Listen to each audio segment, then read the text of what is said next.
Afternoon, everyone, and welcome to this webinar here this afternoon on the TAMS, the Tillage Capital Investment Scheme, and the Young Farmers Capital Investment Scheme. We've been held a number of these webinars over the last couple of weeks. So again, this is one just to give a bit of targeted audience in terms of the items that are on it. Overall, the tillage is an important sector to the country. So again, there's quite a number of items in this that are of value in terms of modernising the sector and helping to contribute to the increasing environmental challenges that farmers are facing on the ground, to reduce fertiliser or pesticide use at the ground, trying to adopt new technologies around GPS and items like that. So this is a wonderful opportunity for farmers to engage and make the most of the capital investment scheme. Over the previous period, there was almost 26 million was availed of by the tillage sector through the Tillage Capital Investment Scheme, which is, reasonably relative to the size of the sector in the country against the total TAMS budget. So we're pleased with that. So hopefully, again, we'll see a further unrolling of that. Today, I'm joined by a number of colleagues from the Agricultural and Environmental Structures Division and the On-Farm Investment Division. So Dermot Grogan here will cover a short presentation here today just to run through the scheme and the application process itself. And then we have other colleagues here, Paul Ryan, Tom Scanlon, Brian Fleming, and Robert Leonard and Josephine Brennan, who'll join in on the Q&A afterwards. Presentation's about a half an hour in length, or maybe slightly longer, and we'll try to do about a half an hour Q&A as well on top of that. So for any questions that you have, there's a questions tab on your screen. So use that to enter any items there. I think Dermot today might be struggling with some IT issues, so just keep patience with us. Robert will be back up if there's anything goes wrong with the presentation. But with that, I'll just pass over to Dermot to go through the presentation, and the rest of us will switch off our cameras and sound. Okay, Dermot. Thanks, John. I'm just going to share the screen there now, and I'll probably cut my own video feed. And if the issue here is really a thunderstorm at the moment, so if I get cut off, it does reconnect within a couple of minutes. But if I can't get back onto you, my colleague Robert will take up hopefully where I left off. So I'll just share my screen there now, if that's possible. Can you see the presentation there now? Yeah, you can see it now, Dermot. Okay. So basically, the background, TAMS 3 is a new capital investment scheme which is running from 2023 to 2027. We undertook a full review of all the investments in TAMS 2, and we've been updating terms and conditions and revised all the schemes to conform with the new CAP strategic plan.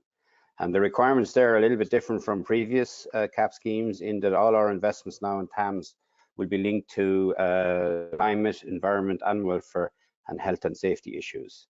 And we'll be reporting under these headings as the CAP progresses. So basically, just a quick reminder, the 10 schemes under TAMS 3, the Tillage Scheme, Young Farmers, Women, Animal Welfare, Nutrient Storage, Farm Safety Scheme, the Solar Scheme, Low Slurry Spreading, Organics, Poultry, and the Equipment Scheme. And today we'll be concentrating mainly on the Tillage and Young Farmers Scheme. So for the ceilings on TAMS 3, we have a reset on all the ceilings for all applicants, a new investment ceiling of 90,000 for all schemes except the pigs, poultry, and the low emission slurry. Partnership ceilings remain at 160,000, and then there are individual ceilings for low emission slurry and the solar capital investment schemes, which we'll mention later. So again, the scheme launched on the 22nd of February. Remaining schemes were opened on a phased basis. First tranche expected to close on the 30th of June. We are hoping to have some good news on the Women Farmer Scheme in the next couple of days for the final scheme in TAMS 3. So just the Tillage Capital Investment Scheme, this is a 40% grant rate. Investment ceiling is 90,000. All machinery, it was in TAMS 2, has been carried over with the exception of electronic controlled sprayers. We've introduced a reasonably wide range of new machinery, and we have a range of new specifications coming on board as well. For the Tillage Capital, again, some investments have changed. For example, for fertilizer spreaders and sprayers, GPS ready only now. The GPS control unit is a separate investment on the TAMS 3. And then we have new investments which include mulchers, indoor cultivators, weather stations, beet cleaners, weigh bridge and weigh pads, pneumatic seed broadcaster with pipes, mount on cultivators, aerators, straw choppers, and seed collectors for combines. And then we moved into new investments in the potato area, specifically for seed potatoes, but also for general potato equipment and handling and storage, and upgrading of existing potato stores. So in terms of specifications, the S195 will be updated, is in the process of being updated at the moment, machinery including new ones and new versions of equipment.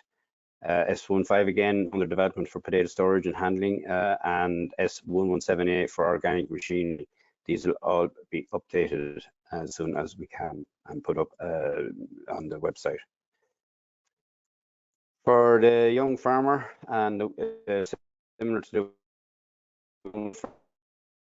farmer, we have enhanced support available for starting or expanding the businesses with a 60% grant rate. Again, the 90% investment ceiling. A young farmer is someone between the age of 18 and less than 41. A woman farmer between the age of 18 and less than 66. There are some specific requirements for women farmers. They have to be established in 2022. If not, then they will need to do the Green Cert and have the education and certification to qualify. Both of these schemes have the same investment lists as the animal welfare scheme, as well as dairy and tillage investments, and also some pig and poultry investments. A young farmer capital scheme for 6% qualifying young women farmers may apply to either the young farmer or the women farmer.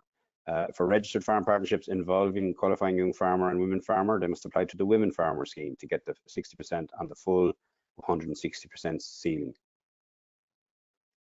Again, just a quick mention on the farm safety scheme. Again, this is for 60% grant rate. The 90% investment ceiling, with the investments, quite a number of them moved from the animal welfare and nutrient storage scheme, the young farmer, and the tillage scheme to the farm safety scheme. So any of those investments which were previously in TAMS 2 under those schemes have now been moved to farm safety at the higher grant rate. It includes such things as rewiring and new lights in buildings, safety bars under the sheets and the roofs, various types of animal handling facilities, replacement slats. And also then this is a 60% grant rate as well, lower investment ceiling, 40,000, 60,000 for the partnerships, dedicated scheme ceiling, so it can be used in addition to young farmer or tillage. Dribble bars are not included, as we're probably all aware of now from a certain amount of publicity. And we're hoping that, we're insisting in fact that the volume of slurry tankers will be required to be put on the serial plates for equipment in future for verification claim purposes. Solar capital investment scheme, again a 60% grant rate, a dedicated ceiling again, 62 kilowatt limit in terms of the power. We're going to support 90,000 investment ceiling, but no increase for partnerships. And there's a solar survey required, which can include the farm dwelling, and the system size that we're grant aiding cannot exceed the on-farm demand, including the dwelling house. There can be whatever the minimum payment is for spillover with ESB, and of course a lot of that will depend on the circumstances of the particular situation. Animal welfare then again is open to all farmers, 40% grant rate, 90,000 euro ceiling, and again that includes headings such as animal housing, slurry storage, silage pits, fencing again for all animal classes, farm yard, road underpasses, the new and farm roads again, new equine facilities are new, automatic drafting for animals. Pasture management machinery for included in this category as well, and of course for equines then we require for qualification under this that you've completed the equine census and activated a herd number, or what's known as the premises registration number, or form one available from the DVOs. So other schemes then, as I said, on open to any farmer. Again, pigs, poultry, and dairy equipment schemes, separate schemes. Again, grant rates 40%, 90,000 euro ceiling, except for the pigs and poultry, which is 250,000 euro. Again, the slurry storage options in the animal welfare and nutrient storage scheme are open to tillage farmers. and maybe worth having a look at. And again, the organic capital investment scheme, which would include some tillage items, is 60% for organic farmers, where they are receiving a payment from the organic scheme. So I'm just going to quickly go through the application process. It's basically the same as it was in TAMS 2. The scheme will operate in tranches, and again, we expect the first tranche to close the 30th of June, Friday week. The system access is to agfood.ie, similar to all our other online schemes. Here's just a screenshot of the typical screen you'll see when you get into that system. You need to register to get into that with them there. You'll see the button to register, and it'll take you through. Once you get onto that screen there, it'll take you through the various issues you need to resolve to get logged on. And then when you do apply, sometimes you get some errors. For example, a couple of examples here where there's no access to the online system. Here are 4 of the more common occurrences in terms of delays or holdups. Client agent associations not in place at time of application. Again, you have to check the AgFood website there for that, and you may have to check that your authorization forms have been sent into TAMS role in Johnstown Castle. There may not have individual link for companies at the time of application. That needs to be checked. Again, applicant details, make sure they're correct on the TAMS 3 screen. And if there's been any change in entity since the last time you entered the system, you may need to contact Department Johnstown Castle to see if they need to authorize you a new number or use the existing number from a previous herd number or application. So then this is, if you do get access to the TAMS application screen, haven't gone through AgFood, then this is the kind of thing you'll see where your authorized applications, and it's not that terribly easy to see it, but down there's TAMS 3 ONS, TAMS 3 DES, farm safety, low emission. So all of the schemes will be listed down on that page to access the individual scheme for your applications. So then the new scheme application, you'll fill in your details on the first page there. This is just an example from the Solar Capital Investment Scheme. And it'll set up an application for you under that particular scheme. And then you have to add the investments from the various drop-down menus that you'll be able to pull down. When you, for example, in this particular one here now, which has gone to the next step, you see solar photovoltaic panels have been selected. And you just have, you see some icons here, which are the requirements for example, planning permission drawings, etc. The identifier here then for the relevant number on your farmyard plan, your proposed costs, or whatever costs are required to be filled in here. So then again, you can, depending on the investment, then you can go on to sub-investments. For example, this example here just shows you an animal welfare nutrient storage application, where it's an equine application with a number of different things applied for. Again, these will all be individual to everybody's application. And there is a walkthrough document available on the website. But this is just an example here to show you the kind of screens. You see all the way through everything will be recorded. Again, if the investments that you are looking to avail of, if they have nutrient production requirements which are listed in the details on the website about every individual investment item, then you will need to fill in all the details required in the various tab about the numbers of cattle, outwintering, storage requirements, buildings, etc., etc. And it's important to get these details correct and accurate if at all possible, because all nutrient relevant investments will be, the nutrient storage requirements will be checked prior to approval for payment or approval for investment. Okay, and again, here's more details of the nutrient storage thing. You have the details again here for surface areas, slurry storage, covered loose housing, areas for soil water. Again, it's important to make sure these are all accurate. And then when you get to the save draft application, validate draft application or submit application, as you're moving through your application and putting in the different investments and sub-investments, it's, from time to time, to save it, the draft application, and or click the validate button there, just to, it'll give you an indication what documents are needed or what evidence or information is needed to continue moving your application on to the submit stage. You won't be able to submit it until all the validation issues have been resolved. So you'll be probably clicking that button quite a bit if you're making your way through it on a complex investment where there may be a number of sub-investments involved. So just a few bits and pieces of information to note when you're both thinking of your plans for investments and also when you're going through the process of applying and then further on submitting your documentation and claims. For example, the date of setup, this is regarded as the date of request of registering a department identifier in the applicant's name. In other words, the date of the signature on the ER1 form, which is the application for a herd number, or it's the date of registration in the Teagasc Milk Production Partnership. And if you're in any doubt about what's required there, just again, send the document to Johnstown Castle to verify what's required. Again, if the DFM partnership is dissolved, you must inform the registration section in Dublin and ourselves as soon as possible any change in that regard. And again, contact us with any changes to sub-investments after the submission of application as soon as possible. Again, in terms of planning permission,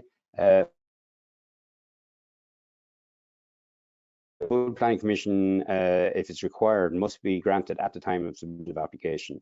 If some items may require an exemption, and the documents of exemption may also need to be upgraded at the time of submission of payment claim rather than application. But the thing is that the issues that we're finding sometimes in relation to not having full planning permission are things like a decision to grant submitted, conditions not attached, or drawings not attached, or drawings not stamped. These will all hold up your claims and your submission of applications. So please, if there's a planning permission required, it may influence the time in which you can make your application. Again, when it comes to company documents, make sure your company registration certificate is submitted. You have to have memorandum and articles of association have to be submitted. They have to be signed, and any change of director or secretary details must be up to date and submitted where required.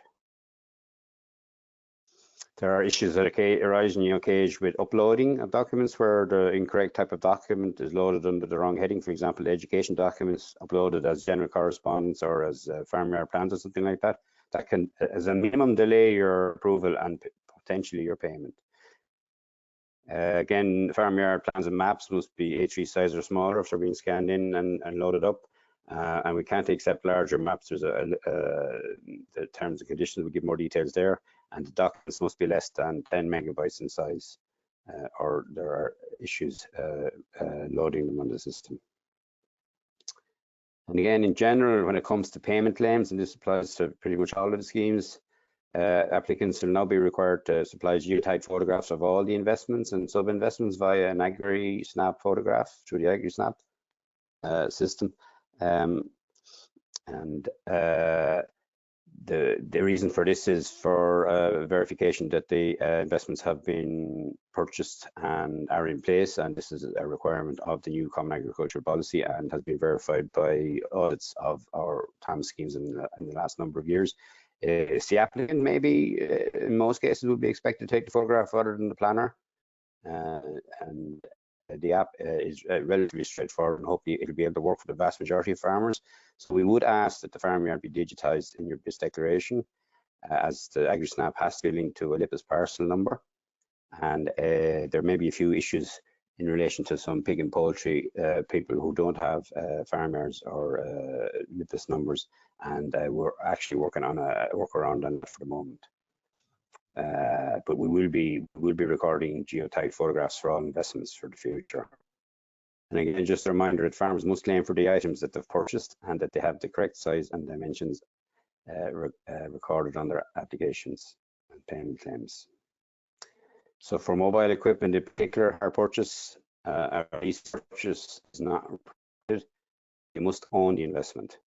Any receipts for the investment equipment must be have all the details listed here, including address, the VAT charge, VAT number, mark paid, stamped, signed, dated, legible, clear descriptions, including the size, volume, and serial numbers. And obviously it would make life a lot easier for everybody if the machinery descriptions matched our investment headings as well, so far as they possibly can. The receipts must detail the machinery that has been supplied. We will allow trade-ins, but it must be for like. In other words, a cultivator for a cultivator. And documentation must record the value associated with the trade-in, and all the documentation, in order. We will allow it. So again, here's a list then, just to show you briefly what's involved in the main stages through application down through payment. We have the online application recorded, the application then finalized and uploaded. At the end of the tranche, then we get ready for HQ checking. And then once that's complete, HQ checking could involve queries involving some of the documents that have been uploaded during the application process, or clarification of various eligibility issues. Once the HQ check is finished, then it's ready for ranking and selection. And the scoring that's used for the various schemes is published on the website as well.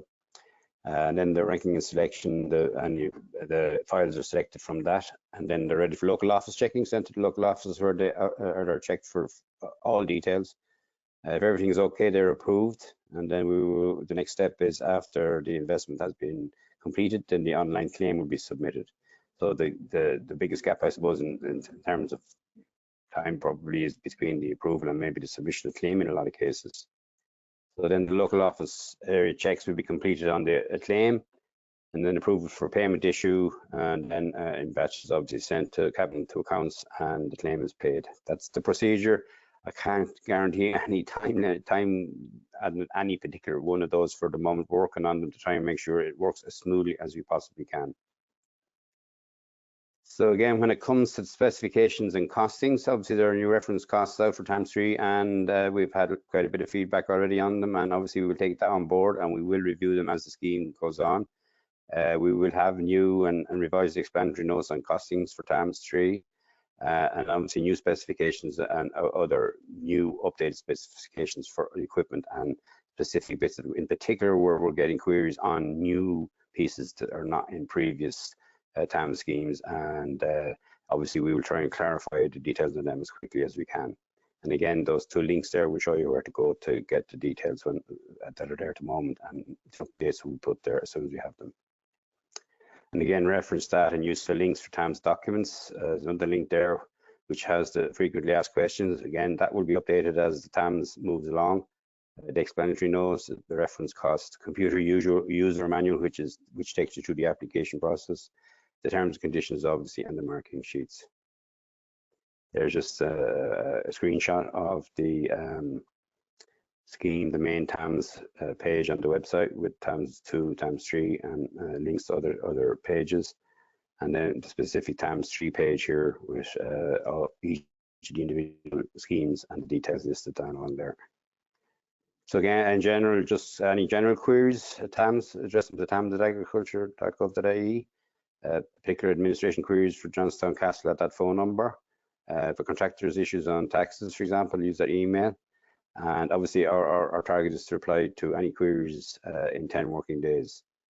And that's it. Thank you very much. Hopefully we'll be able to clarify anything that I've skipped over here. I've tried to give as much time as we can for questions, as experience in the last couple of days has shown us that we're getting quite a bit of feedback. So if there's anything that I kind of skipped over there that you need any clarification of, or if there's any other questions that arise, please type them into the questions box there, and we'll deal with them as quick as we can. Thank you.